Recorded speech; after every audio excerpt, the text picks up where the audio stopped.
Hei, olen terapeutti Jonna. Sain kunnian haastatella tänään somevaikuttaja Katja Ihalaista, joka kertoo Instagram-tilillään vapautuneensa kehohäpeästä ja olevansa ylpeästi pluskokoinen suurperheen äiti. Katjan haastattelun tarkoituksena on keskustella siitä, miten monenlaisissa tilanteissa ylipainoinen joutuu kohtaamaan syrjintää ja sen aiheuttamaa häpeää. Podcastimme viesti kertoo lihavuuden häpeästä. Häpeä on meille jokaiselle tuttu tunne, jossain määrin erilaisissa tilanteissa. Harva tulee kuitenkin ajatelleeksi syrjivän ja alentavan käytöksen aiheuttaman häpeää ylipainoiselle ja saati olevansa itse vastuussa sen aiheuttamisesta. Lämpimästi tervetuloa, Katja. Kiitos.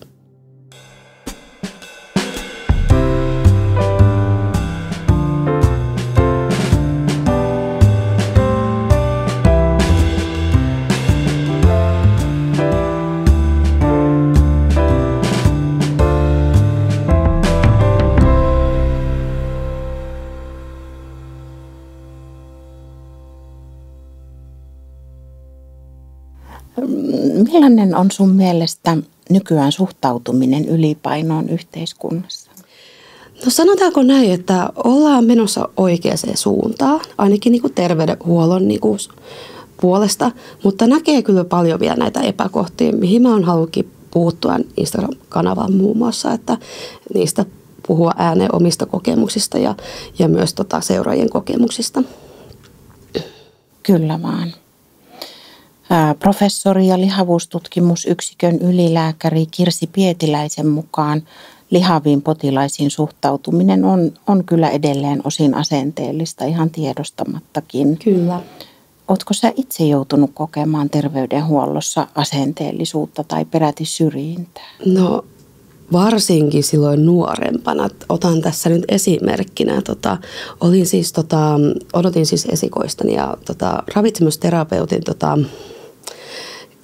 käynnille menin ja hän sanoi mulle, että aiotko minä pitää lapsen. Mä olin siis yksinhuoltaja, odotin yksin lasta 19-vuotiaana, niin se tuntui tosi niin kuin alentavalta siinä, kun sä olit justiinsa, sulla oli todettu raskausajan diabetes, ruokavaliohoitoinen siis, niin se tuntui sillä hetkellä niin kuin todella kurjalta ja just ennen joulua vielä tämmöinen käynti vielä osuu vielä, niin että totta kai niin kuin tämmöisiä, niin kuin, mitkä niin kuin kohdistuu niin kuin nimenomaan syömiseen, mehän ei pysty olla ilman niin kuin ruokaa, että se on ihan päivänselvä, mutta jotenkin niin kuin, kun sä joudut kamppailemaan niin kuin tämän syömisen kanssa koko loppuikäsi, niin koittaa löytää sitten semmoisen hyvän niin kuin ruokarauhan niin kuin tässä elämän varrella, niin se on tosi vaikeaa, koska näitä erilaisia ennakkoasenteita löytyy niin kuin ihmisistä. Aivan, aika järkyttävä kysymys kyllä. Joo, varsinkin näin nuorena ja näin jälkikäteen, jos mä pystyisin kääntämään kelloa taaksepäin, niin olisin sanonut kyllä suoraan ja pitänyt enemmän puolieni, koska nykyään osaan niin kuin pitää paremmin puolieni, että justiinsa niin kuin nämä yhdenvertaisuus ja tasa-arvo on kumminkin mulle tosi tärkeitä arvoja. Niin. Kyllä. Mm-hmm. No, oletko joutunut kokemaan somessa tai peräti kadulla ikäviä kommentteja painoosi liittyen? No kadulla harvemmin, että joskus saattaa joku nuorisoporukkaan, niin kuin, mikä tuossa tulee nyt esimerkkinä mieleen, Prisman reissu hissillä, joku nuorisoporukka tuli huutelemaan mulle mummoa ja pelleen, mitä kaikkea siinä. Siinä oli joku tietynlainen tämmöinen niin kuin näyttämisen halu varmaan näin nuorilla siinä, että kun siinä kävelin yksin lääkekassin kanssa, sitten mutta somessa, niin sitähän mä joudun kohtaa päivittäin. Ihan päivittäin. Minusta on tehty tämmöinen anonyymi alustaketju, missä joka ikisestä sisällössä niin keksitään jotain kritisoitavaa ja se käännetään aina mun lihavuuden syyksi. aika järkyttävä. Onko sulla tiedossa kuka tämän tai mikä tämän taustalla on? Siis tämä mun Instagram-kanava, siis Katjuskin, sieltä pohjalta niin kun nämä kaikki on lähtenyt liikkeelle, että mä sain enemmän näkyvyyttä, kun odotin mun Kuopusta ja päivitin pluskokoisena raskausaikaa ja puhuin lihavuuden kokemuksista niin kuin raskausaikana, niin ne herätti paljon niin kuin ihmisissä jo tunteita, mutta sitten myöhemmin tuli nämä kehopositiivisuus- ja kehohäpeä-asiat sitten enemmän esille sitten tilin teemoina, niin niissä kaikkea kyseenalaistetaan. Ihan mikä tahansa aihe on kyseessä, niin sitä kyseenalaistetaan, koska olen tämän kokoinen.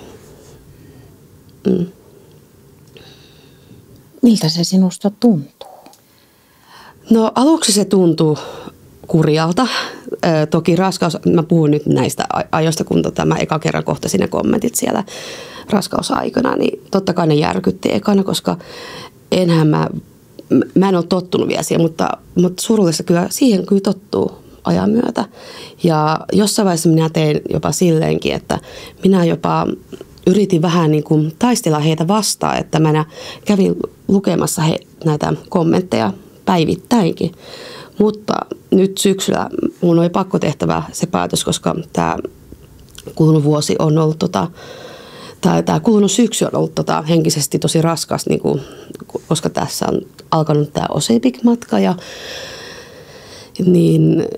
sitten työn haasteet ja kaikki tämmöiset vielä siihen päälle, niin mun oli pakko niin kuin suojata mielenterveyttä ja en halunnut, että se vaikuttaa liikaa niin kuin mun elämään, ne kommentit, että se on todella surullista, miten paljon jotkut ihmiset käyttää energiaa siihen, että jaksetaan niin kuin päivästä toiseen niin kuin keksiä jotain niin kuin pahaa toisesta. Ja sitten kun itse on semmoinen ihminen, että haluaa niin kuin ajaa niin kuin hyviä asioita eteenpäin, eikä ne pitäisi niin kuin satuttaa ketään, niin sitä kyseenalaistetaan. Voi vaan kuvitella, että miltä susta tuntuu tämmöinen todella henkilökohtaisuuksiin menevä kommentointi. Kyllä. No, ootko sä joutunut kokemaan häpeää painon vuoksi? Kyllä. Siis varmaan ne ensimmäiset kokemukset tulee jo sieltä ala-asteikäisenä. Nämä ensimmäiset kouluterveydenhoitajakäynnit, niin silloin kiinnitettiin jo huomiota mun painoindeksiin. Ja yläasteella se ylitti jo sen normaalin painoindeksin rajan. Mä olin siis urheileva nuori, tanssi harrastin, jalkapalloa harrastin,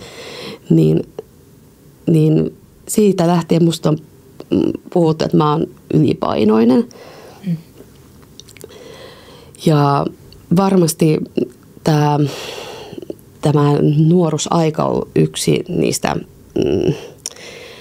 hetkistä, kun alkanut tätä syömishäiriömäistä käyttöstä ilmenee.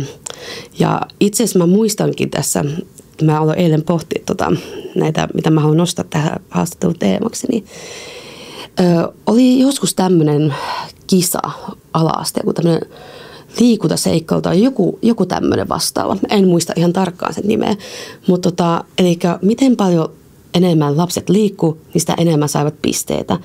Ja mä huomasin, mulla alkoi paino tippua. Mä olin 5. luokalla.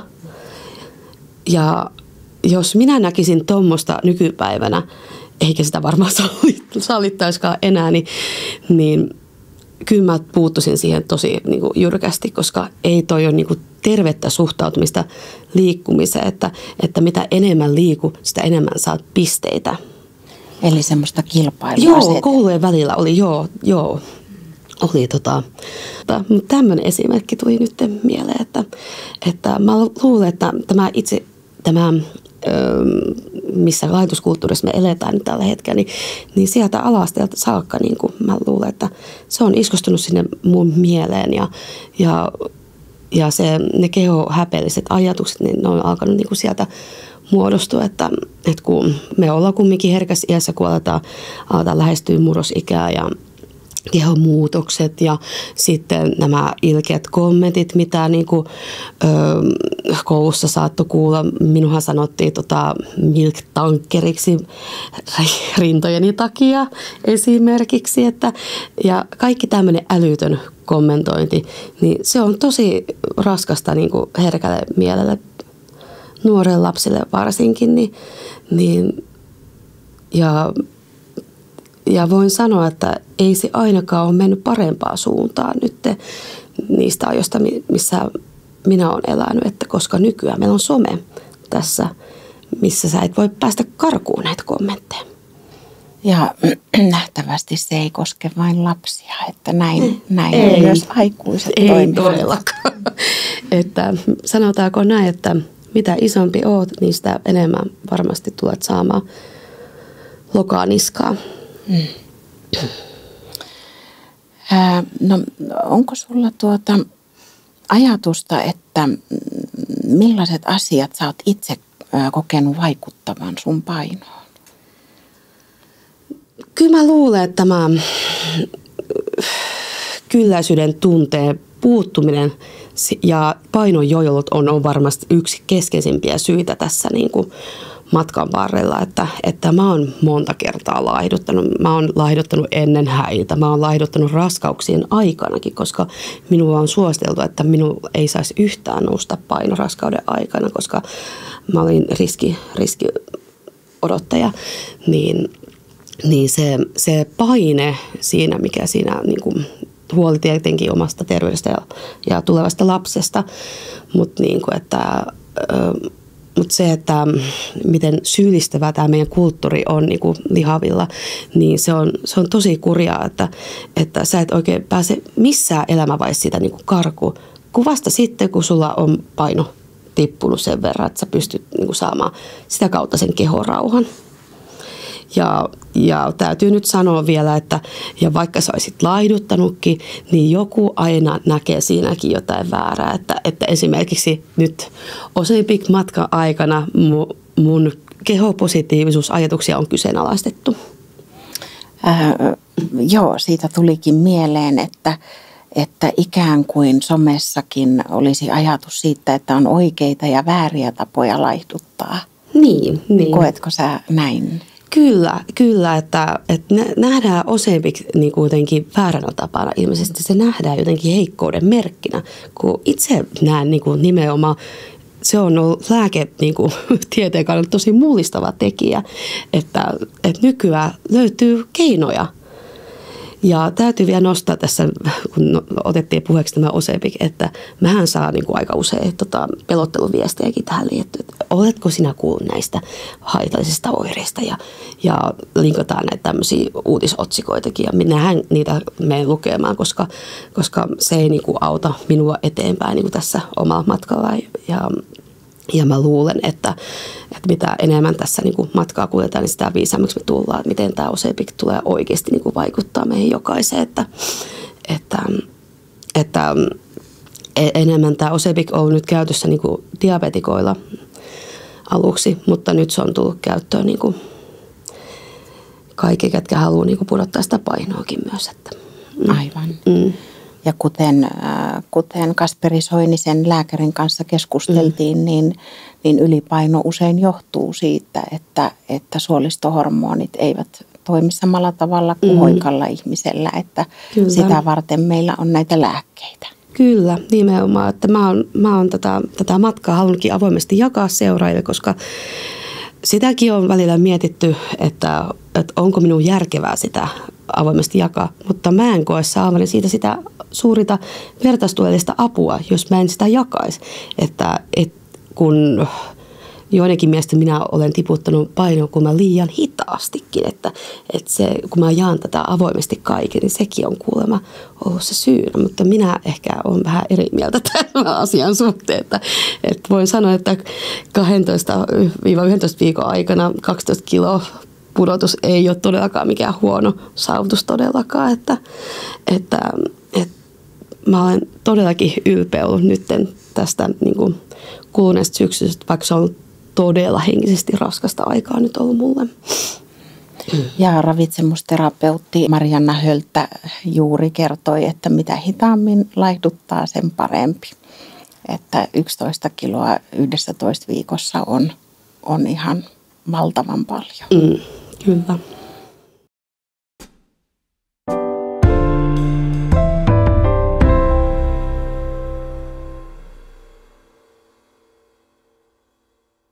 Podcastin teemaan liittyen mä oon kiinnostunut sun painohistoriasta.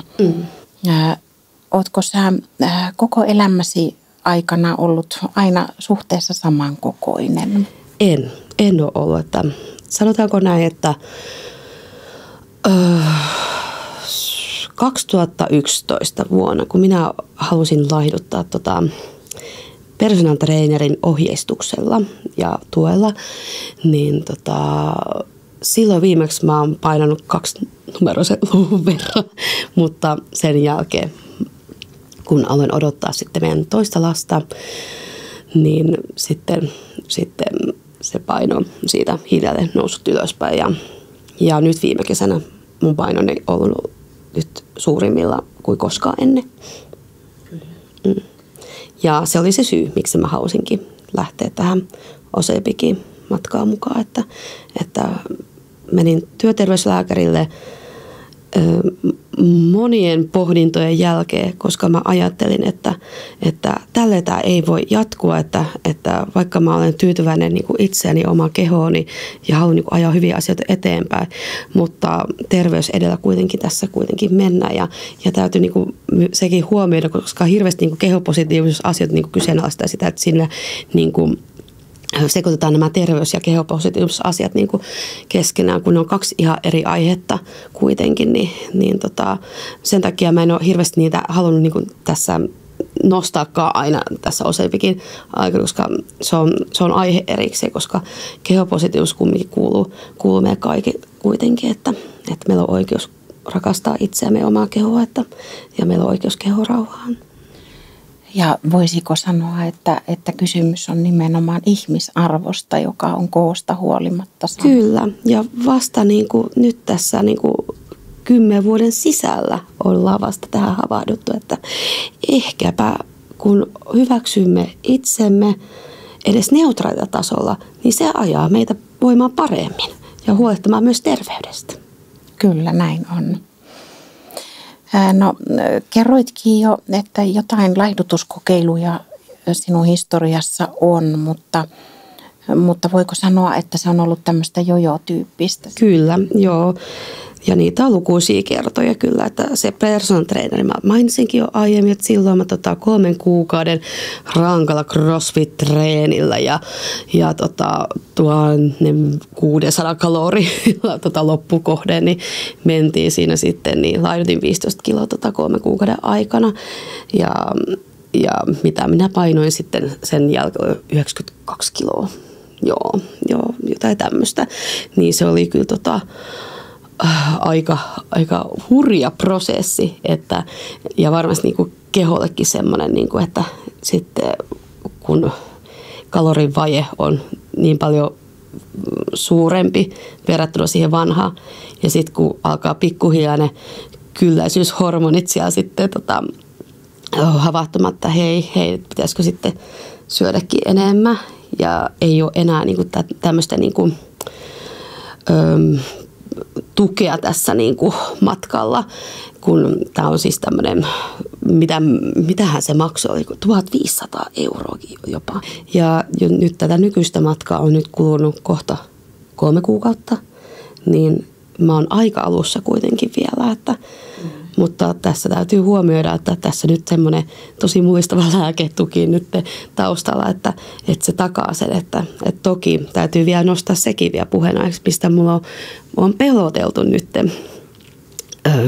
ennen kuin aloitin Ozempikin, että käytä sitä annosmäärää, kun vaste toimii. Sitten kun vaste ei enää toimi, niin sitten sä et enää saa sitä hyötyä siitä lääkkeestä. Monet tuli kertomaan mulle, että 0,5 milligramma annos niin kuin auttaa niin kuin enemmän kuin 1 milligramma, mihin mulla tällä viikolla nousi nyt. Niin se on jostain syystä jäänyt nyt kummittelee mieleen, että mitä jos se vaste lakkaakin toimimasta. Mitä jos ne vanhat tottumukset tulee takaisin ja ne vanhat ahmintakohtaukset tulee takaisin. Niin että tässä niin kuin paljon niin kuin erilaisia tunteita joutuu käymään niin kuin läpi niin kuin elämän varrella ja ylipäätänsä niin kuin haluan niin kuin nostaa tähän niin kuin puheeksi myös niin kuin mitä moni ylipainoinen joutuu kokemaan tässä, että kun löytää jonkun avun keinon siihen omiin elämäntapoihin ja sitten yhtäkkiä tuleekin joku semmoinen vaihe elämässä, että ei pystykään. Sitten mehän aina kaikilla on erilaisia kriisejä saattaa sattua, niin ne voi olla tosi niin kuin, heti niin kuin, tai itse koen niin itsellänikin niin on ollut varmasti niin kuin monet kriisit niin kuin semmoinen keskeisin syy, miksi sitä painoa on tullut sitten lisää. Että. Mutta onneksi siitä painosta vastaa vaan itselle. Ja ollaan tässä hetkessä ja katsotaan päivä kerrallaan, mitä se elämä tuo. Joo. Mutta se varmaan se syyllisyyden tunne on kumminkin siellä vahvasti tausta, että aina kun sitä painoa tulee lisää, niin siis me podetaan siitä hirveä syyllisyyden tunnetta koko yhteiskunnalle. Ja varsinkin, jos siinä on joku tämmöinen osepik vielä mukana. Aivan. Niin se tuo hirveästi paineita vielä lisää. No sä tuossa mainitsitkin syömishäiriöstä. Minkä tyyppisestä syömishäiriöstä? Mulla on siis tiedostamaton PED-ahmintahäiriö. Olen käynyt lihavuuspolilla puhumassa tästä. En ole saanut siihen mitään tämmöistä psykiatrista apua vielä, koska silloin kun mä olin julkisen piirin puolella, niin kuulemma oireet pitäisi olla äärimmäisen vaikeat, että pystyisi saamaan julkisen kautta siihen apua. Eli mulla on nyt ollut tässä vaihtoehtona hakea lähete sinne psykiatrille ja sitä kautta saada se porras pyörimään, että saisi sen Kelalle joskus sen psykoterapian lähetteen ja sitten löytyisi vielä joskus se sopiva psykoterapeutti, jonka kanssa pystyisi käsitellä tätä psykiatrista puolta tässä syömishäiriö. Koska se on tosi keskeinen syy kumminkin tässä syömishäiriöhoidossa, että sen takia tässä on tai ylipäätänsä niin nämä elämäntapaan muutos, kun jos siellä on syömishäiriö taustalla, niin se on niin kinkkinen, koska siinä jätetään niin kuin usein tämä mielenterveys hoitamatta. Aivan. Ja ottaa huomioon, missä kriisissä niin kuin Suomen mielenterveyden hoito elää tällä hetkellä. Hirveän pitkät jonot. Ja sitten kumminkin painostaa, että pitäisi mennä terapiaan. Miksi et sä menet terapiaan? No ei sinne terapia pääse ihan tosta noin vaan. Että se on hidas prosessi ja moni ei tunnu sitä tiedostavan. Ja otan nyt tässä esimerkkinä, että nämä kuuluisat anonyymi-alustalla keskustelijat ovat tämän ottanut puheenaiheeksi usein, että kyllä hänen pitäisi mennä terapiaan, että sitä kautta hän alkaa laittumaan sitten varmasti ilman lääkettäkin. Näin, eli syyllistämistä siinäkin. Nimenomaan. No, mä huomasin tämmöisen valitettavan asian päivityksen sinun Instassa, jossa sä kerroit lukeneesi tästä täällä anonyymipalstalla, kuinka puolisosi Joni tulee lähitulevaisuudessa olemaan leski-isä. Mä koen surua, Katja, teidän puolesta, mutta samalla mä oon sinusta ihan valtavan ylpeä. Vaatii ihan todellista rohkeutta ja tahtoa vaikuttaa yhteiskunnallisiin asenteisiin. Olen törmännyt tämmöiseen kommenttiin ja nostin tämän puheenaiheeksi toisessa haastattelussa ja se herätti valtavasti huomiota mediassa. Että kuinka paljon sitä joutuu vielä äitinä kohtaamaan tämmöistä kohtelua vielä niin kuin ulkopuolisilta ihmisiltä, jotka ei välttämättä edes tunne minua. Toki en voi tiedostaa, että onko nämä, suuri osa ihmisistä todennäköisesti on sellaisia, jotka eivät ole nähnyt koskaan minua, mutta kyllä minä olen myös tiedostanut senkin, että siellä on sellaisia ihmisiä, jotka tuntee ja haluaa tiedostaa niin kuin mulle pahaa. Mutta eihän kenenkään ihmisen niin kuin pitäisi niin kuin tämmöistä päästä lukemaan, että todennäköisesti sinä tulet kuolemaan.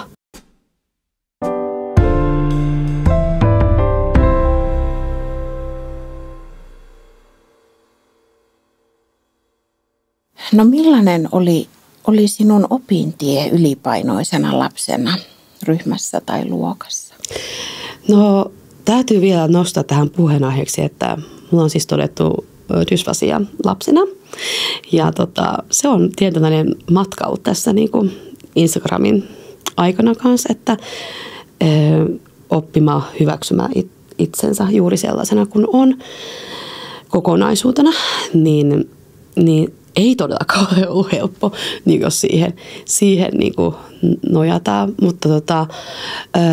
Mutta sitten kun alkoi näkymään se ylipainon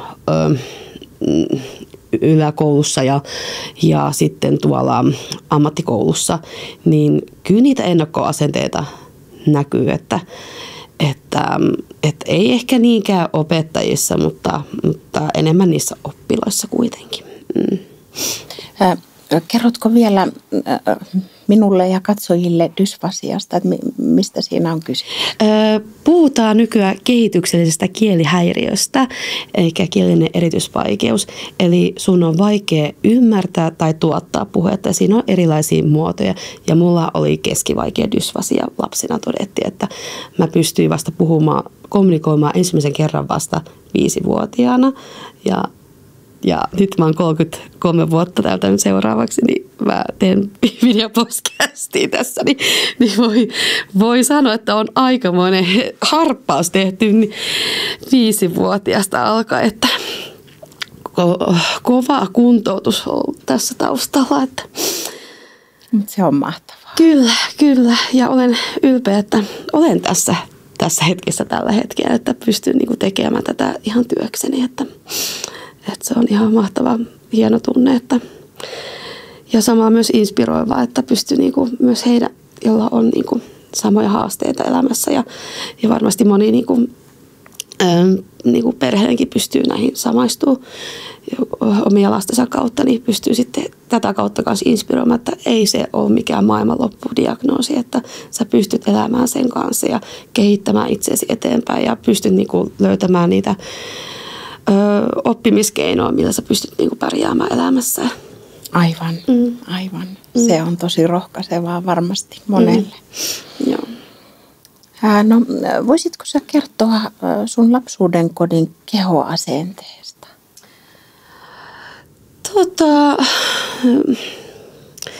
No itse asiassa mä muistan kyllä vahvasti, niin kuin me oltiin siis mun vanhemmat eros siis kun mä olin 10-vuotias, mutta muistelen kyllä vahvasti, että sitten kun alkoi lähestymään sitä murrosikää, niin korostui tärkeäksi tämä liikkuminen. Mä löysin sen harrastamisen ilon tanssin ja jalkapallon kautta sitten nuorempana, mutta jossain vaiheessa alkoi sitten nämä kaverisuhteetkin tämmöiset tärkeimmät alkoi muodostua. Mulla edelleenkin on todella tärkeä ystävä elämässä, kenen mä oon tutustunut yläasteella, niin alkoi muodostua kaverisuhteet tärkeämmäksi. Ja sitten se pakonomainen liikkuminen ehkä alkoi niin kuin siinä niin kuin iskostua ajatuksiin siinä nuorempana, että alkoi vähän ehkä se harrastaminen ehkä jopa haittaakin tietyllä tavalla sitä omaa jaksamista, että mä luulen, että siinä ehkä voinut olla taustalla, että ne kehoasenteet on niin kuin liittynyt just siihen, että kun meidän suvussa on ylipainoa ja on haluttu niin kuin sitä terveyden kannalta, että mä löytäisin sen painohallinta-avun sitten siitä harrastamisen kautta. Mutta siinähän kävi lopulta niin, että kun lopetin jalkapallon ja tanssin kokonaan, sitten se painokin lähti nousemaan sitten heti ammattikouluiässä 16-17-vuotiaana. No kerroitkin tästä Ozempic-matkasta nyt. Joo, se on ollut tosi keskeinen teema nyt ollut tässä viime aikoina ja tosi kiinnostava, koska se on nyt saanut paljon mediassa huomiota ja nythän se on saanut myös sen takia huomiota, koska siinä on paljon saatavuushäiriötä ollut, että mä oon hakenut 3 kynää tällä hetkellä ja se on saanut valtavasti huomiota aina kun mä oon hakenut uuden kynän. Ja mä oon avoimesti kertoa niistä kokemuksista, niistä ensimmäisistä oireista, kun aloitin Ozempicin. Ja toki nämä painomuutokset kiinnostaa ihmisiä, vaikka mä en ole halunnutkaan nostaa ihan äärimmäisen tärkeäksi siinä, vaikka se on niinku, sanotaanko näin, lääkkeen tehon kannalta sellainen keskeinen asia, että se halutaan niin kuin nostaa esille, että kun tässä niin kuin puhutaan niin kuin lihavuuden hoidosta, mutta sitten mä haluan kuitenkin nostaa vielä, että kehohäpeästä vapautuminen on varmasti ollut niin kuin keskeisen syy, miksi mä oon halunnut niin kuin tähän Ozempic-matkaan lähteä, että kun ei ole uskaltanut ja varmaan ne ennakkoasenteetkin myöskin, että viekö sitten lääkkeet niiltä enemmän tarvitsevilta, niin nekin syyllisyyden tunteet siellä, niin kuin mitä on saanut lukea mediassa ja somessa, niin oli, jos olisi iskostunut mieleen. Mutta sitten oli myös tietenkin täytyy huomioida tässä, että mulla oli selkeästi, tai mulla oli tässä imetys oli tässä vaikuttavat tekijät, minkä takia en pystynytkään aloittaa heti Ozempicia raskauden jälkeen, että sitäkin oltiin kritisoitu, kun mä kävin siellä lihavuuspolilla, että miksi mä en sitä Ozempicia nyt sitten aloittanutkaan, että mä halusin kuitenkin taata vielä sen viimeisen imetysmatkan, mitä nyt äitinä haluaisin kokea, oi kauan meidän taas tunteet nousta pintaan, mutta joo, siis todellakin raskas tämä syksy on myös senkin kannalta, että mulla on imetyskin päättynyt tässä. Aivan. Ja todennäköisesti viimeinenkin imetysmatka, mitä mä olen saanut kokea niin kuin äitinä, että tosi erilaisia tunteita tässä on joutunut niin kuin kokemaan, että ei ihme, että ehkä se on vaikuttanutkin jaksamiseen sekä kotona ja että töissä, että se on moni eri tavoin niin kuin ollut niin kuin joutunut niin kuin paljon niin kuin pysähtymään itse tutkiskelemaan, että löytää niin kuin tavallaan sen, mitä niin kuin halunnut tässä niin kuin löytää tämän Ozempicin aikana sen ruokarauhan. Niin kuin, että keho niin kuin tottuisi nyt siihen, että se ruoka ei pyörisi jatkuvasti mielessä. Ja sitä kohden mä oon koko ajan menossa ja saanutkin niin kuin semmoisen tietynlaisen tasapainoisemman ruokavalion nyt toteutettu, että ei se muuten paino olisi pudonnutkaan. Eli miten, jos konkreettisesti erittelet, että millä tavoin se Ozempic sua auttaa, että viekö se nimenomaan ajatukset pois ruuasta tai millä tavoin joo, se? Kyllä, sä saatat jopa unohtaakin, että sulla onkin jäänytkin yksi ruokailun väliin. Pitäisikö alkaa tekemään ruokaa? Toki suurperheäitinä tietenkin meillä on säännölliset ruokarytmit, että silleen niin kuin arki pyörii niin kuin sen mukaan. Mutta kyllä sitä joutuu välillä itteenkin muistuttaa, että hei, pitäisikö mun jopa syödä? Ja annoskoot on pienentynyt. Makeahimo lähti heti, kun mä aloitin Ozempicin. Se on ihan silleen mullistava tekijä, että kun aina ajatukset pyöri, kun viikonloppu koitti, että no pitäisikö käydä hakemassa jotain herkkua, että saisi semmoisen niin kuin palkinnon itselleen kuluneesta viikosta. Mutta nyt ne annoskoot on niin paljon pienentynyt, että ne ei haittaa sun painohallintaa tällä hetkellä. Ja se vaste toimii ja sä oot saanut sen tietynlaisen rytmin myös siihen sun arkeen mukaan, ja sitä kautta se paino on lähtenyt putoamaankin, että Eli ehkä voisi ajatella niin, että nyt kun tämä kylläisyyshormoneja tehostava lääkitys on käytössä, niin olotila on se, mikä on normaalipainoisella aina. Niin, ajattele. Se täytyykö pitäisi normaalisti tuntua, että toki siellä on taustalla varmasti vielä ne vanhat syömistottumukset, mutta eihän niistä pääsekään heti tälleen napsattamalla eroon. Että se on yksi askel kerrallaan, niin kuin me on koittanutkin sanoa tuolla Instagramissakin, että seuraajille, että se on ihan varmasti paras mahdollinen niin kuin, keino, ohje elämäntapamuutoksessa, että jos sä lähdet kerralla muuttaa kaiken, niin sä todennäköisesti jossain vaiheessa niin kuin pakitat takaisin, että tässä 3 kuukauden aikanakin mä oon paljon pystynyt jo muuttaa, mutta toki niin kuin aina löytyy meidän parannettavaa. Aina me voidaan niin kuin, kasvisvaihtoehtoja valita ruokavalioon. Mä oon sekasyöjä, niin me voidaan niin kuin sitä kautta niin kuin saada sitä ruokavalion monipuolisemmaksi ja terveellisemmäksi. Mutta jos on aiemmin ollut ne ruokailutottumukset, niin että sä et ole pystynyt tuntemaan sitä kylläisyyden tunnetta, että nämä annoskoot on niin paljon suuremmat, niin ei ihmekään, että on ollut sen painon kanssa niin kuin haasteita ja on niin kuin monin eri tavoin niin kuin joutunut niin kuin kamppailemaan sen niin kuin monenkin asian kanssa tässä matkan varrella, että sä tunnet syyllisyyttä siitä, kun sun paino nousee ja sitten sun pitäisi niin kuin tietyllä keinoilla pudottaa sitä painoa.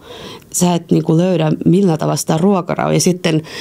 Ja täytyy vielä nostaa tässä vielä puheenaiheeksi, että ihan sama mitä minä syön, mä nostan niitä tuolla sisällössä niitä esiin, niin siitä löytää aina jotain esimerkiksi kritisoivaa.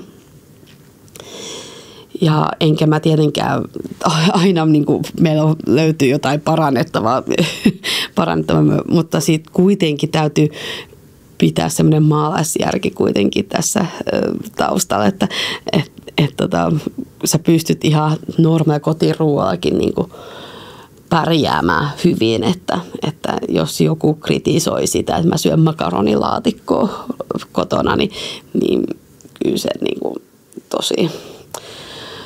tosi kurjaa. Ja sitten kun miettii, mitä nämä kritisoivat sitten syövät kotona, niin Ja myös ruoasta nauttiminen ja se sosiaalinen puoli kuuluu meille ihan jokaiselle ja jokaisen kokoiselle. Kyllä, nimenomaan. Ja myös laihdutus matkalla. Kyllä, nimenomaan, että semmoinen 80-20 suhde, mä oon koittanut sitä niin kuin noudattaa tässä tämän Osepikin aikana ja myös ennen sitäkin, mutta sitten vasta tiedosti nyt viime kesänä, että ne kylläisyyden hormonit ne ei ole toiminut tarpeeksi, niin ne annoskoot on ollut sen takia sen verran suuret, että se paino ei ole päässyt niin kuin putoamaan.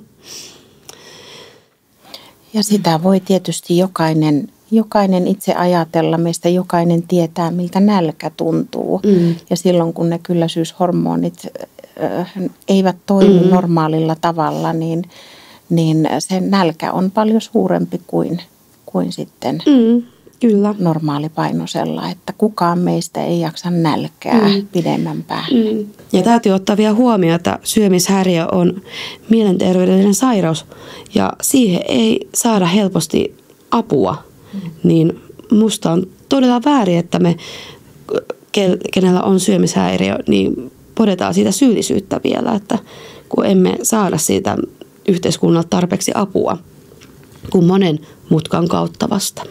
Se on totta ja riippuvuuksia on myös erilaisia ja lihavuus sattuu olemaan se riippuvuus, mikä näkyy, että sitten siitä joutuu sitten kärsimään. Niin, ja ilman ruokaa emme pysty elämään. Ei. Että se on aina siinä läsnä meidän arjessa, että sä et pysty pääse siitä pakoon, eikä pidäkään, koska tärkeää on löytää se tasapainoinen ruokavalio ja ruokarauha siinä sun elämän varrella. Se on juuri näin. No, mitä sä ajattelet kehopositiivisuusliikkeestä? Ehdottomasti asia, joka olisi pitänyt ottaa jo 90-luvulla huomioon. itse 90-luvun lapsi. Nämä Heronic chic ja tämmöiset niin kuin kaunis ihanteet, niin on todella kurjaa, että niitä näkyy vielä nykyäänkin. Kaikenlaiset kehot kuuluu näkyä ja tulla nähdyksi juuri sellaisena kuin ovat. Terveys ja kehopositiivisuus ovat asia erikseen ja niitä ei pitäisi sekoittaa, kun ne usein sekoitetaan meidän keskusteluissa.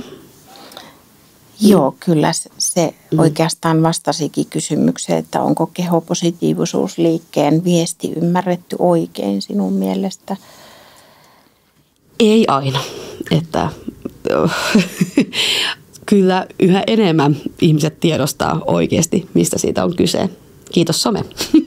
Aivan. Ja media. Ja myös sinun. Niin, no kiitos. Joo, et todellakin tätä samaa viestiä me kehoaktivistit ja kaikki, ketkä potevat näitä samoja haasteita elämässä, että haluaa niin kuin tulla hyväksytyksi juuri omana itsenäni, niin se kuuluu meidän kaikille. Että. Kyllä.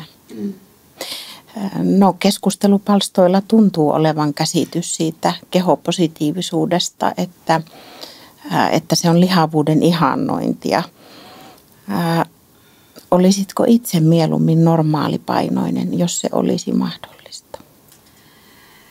No sanotaanko näin, että ei kukaan lihava halua tiedostaa ja olla lihava. Että se on asia, mikä niin kuin on tapahtunut niin kuin ajan saatossa, mutta kehoja on erilaisia. Se, että me pystytään hyväksyä itsemme neutraalilla tasolla, niin se on asia, mitä me jokaista pitäisi kannustaa. Mutta kun on nämä yhteiskunnan painet on niin suuret, niin se ei ole mahdollista tällä hetkellä. Ihminen on sama isommassa ja pienemmässä koossa ja ihmisarvo on sama. Kyllä. Onko vielä jotain, mitä sä haluaisit tässä tuoda esille tai kertoa? No ihan ensiksi, että itsensä hyväksyminen ei ole koskaan ollut terveysriski. Että mun mielestä pelolla kontrollointi on loputtava ja mä haluan sen takia näkyä kaikille, jotta kaikki pystyy vapautua häpeästä. Aivan. Mm. Kiitos. Kiitos. Kiitos siitä, että jaksat tehdä sitä työtä ja kiitos tästä haastattelusta, Katja. Kiitos sulle.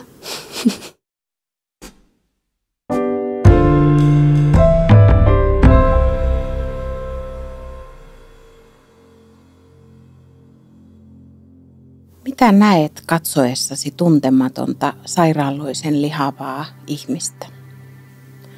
Ajatteletko hänen olevan saamaton, kun ei ota itseään niskasta kiinni ja laihduta? Mitä muuta todellisuudessa tiedät henkilöstä kuin sen, että hän on lihava? Tietäisitkö, että hän on ollut insestin uhri lapsuudessaan ja lihavuus on ollut keino säilyttää koskemattomuus trauman jälkeen? Tietäisitkö, että hänen suolistohormoninsa ei toimi kuten hoikalla?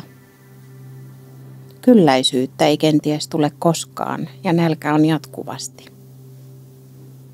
Me emme todellisuudessa tiedä vastaantulijoista mitään. Silti arvotamme toisemme, toivoakseni tiedostamatta. Asenteet ja kommentit roihuavat villeinä myös keskustelupalstoilla lihavuuden osalta. Onko todella niin, että oikeuksiimme kuuluu merkittävän ihmisryhmän mustamaalaaminen ja ihmisarvon polkeminen? Suomessa on tälläkin hetkellä ylipainoisia yli 30-vuotiaista, naisista 63% ja 72% miehistä, Terveyden ja hyvinvoinnin laitoksen mukaan. Monissa tilanteissa Suomi on edelläkävijä tasa-arvon osalta. Kuitenkin lihavuus on edelleen stigma ja oikeutettu syy kiusaamiselle. Carl Jung totesi, olet sitä mitä teet, et sitä mitä sanot tekeväsi. Olisiko myös erityisesti niin, että olet mitä ajattelet? Kasvun paikka minulle ja sinulle.